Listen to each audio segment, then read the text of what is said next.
সুপ্ৰভাতম শ্ৰীমদ্ ভগবত গীতা। আজি শ্ৰীমদ্ ভগবত গীতাৰ ৰাজগুহ্যযোগ নামৰ নৱম অধ্যায়ৰ ৩১ সংখ্যক শ্লোক। শ্লোকভাগী হৈছে এনেধৰণৰ: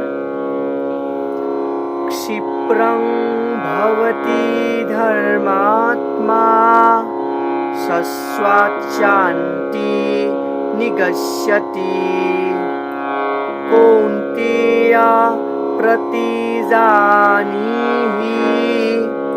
नामे भक्तः प्रणश्यति।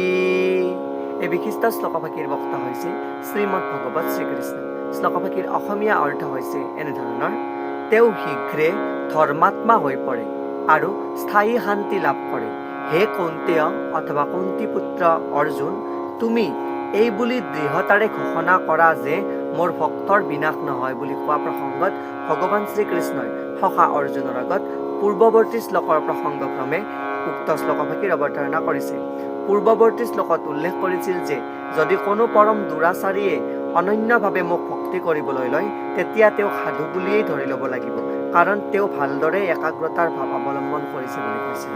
আৰু এই প্ৰসংগত ভাষ্যকাৰে উল্লেখ কৰিছে যে সপ্তম অধ্যায়ৰ আৰম্ভণিতে ভগৱানে কৈছিলে যে বেয়া কামত লিপ্ত মানুহৰ যি ভগৱানৰ ভক্ত কেতিয়াও হ'ব নোৱাৰে বুলি কৈছিল, কিন্তু যিজন ভগৱানৰ ভক্ত নহয় তেওঁ কোনো ভাল গুণেই নাথাকে বুলি উল্লেখ কৰিছিল।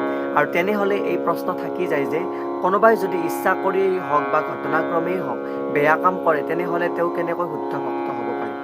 আৰু এই প্ৰশ্নৰ যি উক্তি আৰু বা যি যুক্তি, সেই যুক্তি অনুসৰি ইয়াতে উপস্থাপন কৰিছে যে সপ্তম অধ্যায়ত কোৱা মতে যিজনে কেতিয়াবা ভগৱানৰ সেৱা নকৰাকৈ থাকে তেওঁৰ কোনো ভাল গুণ নাথাকে বুলি ইয়াতে উল্লেখ কৰিছে।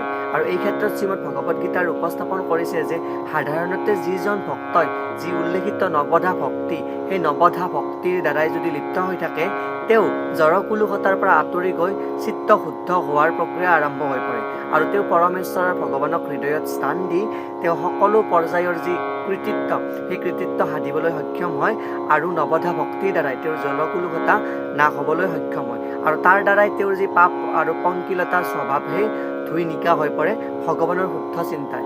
আনহাতে পৰমেশ্বৰৰ চিন্তাত যিয়ে স্বভাৱতে নিমগ্ন হৈ থাকে তেওঁ শুদ্ধ স্বৰূপ এই উচ্চ যি ভগৱানৰ চিন্তাধাৰা এই উচ্চ চিন্তাধাৰাত তেওঁ পুলকিত হৈ পৰে। আৰু এয়েই উক্ত বিশিষ্ট শ্লোকভাগীৰ সৰল গুণাৰ্থ। ধন্যবাদ।